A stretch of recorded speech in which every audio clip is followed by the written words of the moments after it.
Good evening, Ron. Thank Hi. you very much for all three for seminars. Wonderful, thank you.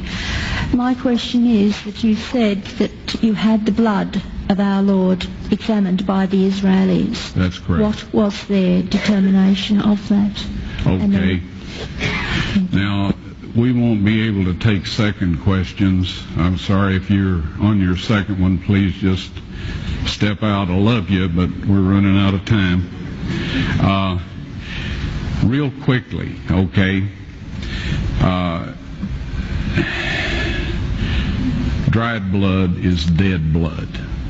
Everybody knows that, all right? They can test the blood of the pharaohs, the mummies of the pharaohs, all right? There's certain things they can do.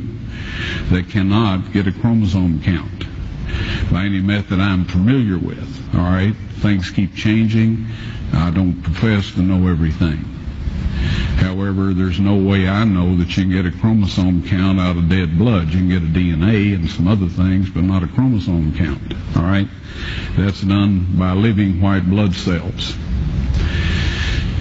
Now then, first of all, in this analysis, I took the blood into a laboratory in Israel. I asked one of the people I work with in antiquities, where is a good laboratory that does reliable work?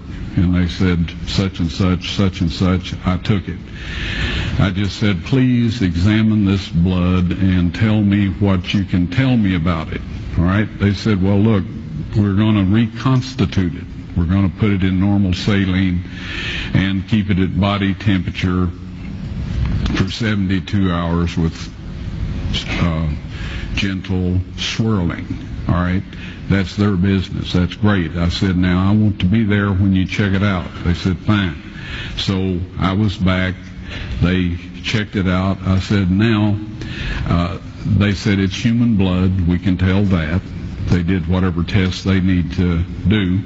And then I said, take some of the white blood cells and put them in a growth medium and keep them at body temperature for 48 hours. And they said, well, that'll do no good because it's dead blood. I said, would you please do that for me? And they said, okay, we'll do it. So anyway, I said, I want to be there when you take it out and examine it. So I was back there. They took it out, examined it under a microscope, and the one technician called the other one over there, and then they called the boss over there, and they were talking Hebrew a mile a minute there for a little bit, and they looked at me and they said, Mr. Wyatt, this human blood only has 24 chromosomes in it. Everybody else has 46. You see, 23 from your mother, 23 from your father, 22 autosomes from your mother, 22 autosomes from your father. You get an X from your mother, you may get an X or a Y from your father, all right? This blood had 23 chromosomes from the mother's side, one Y chromosome only. You see, the child could not have developed if they hadn't had the autosomes from the mother. So all of his physical characteristics were determined by his mother's side of the family, her autosomes.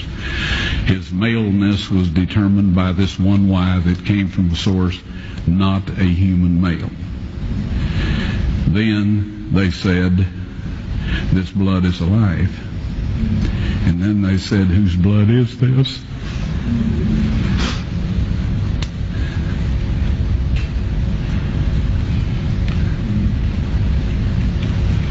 I said, it's the blood of your Messiah.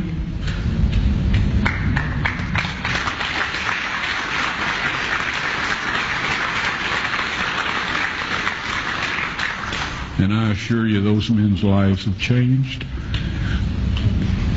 You're welcome.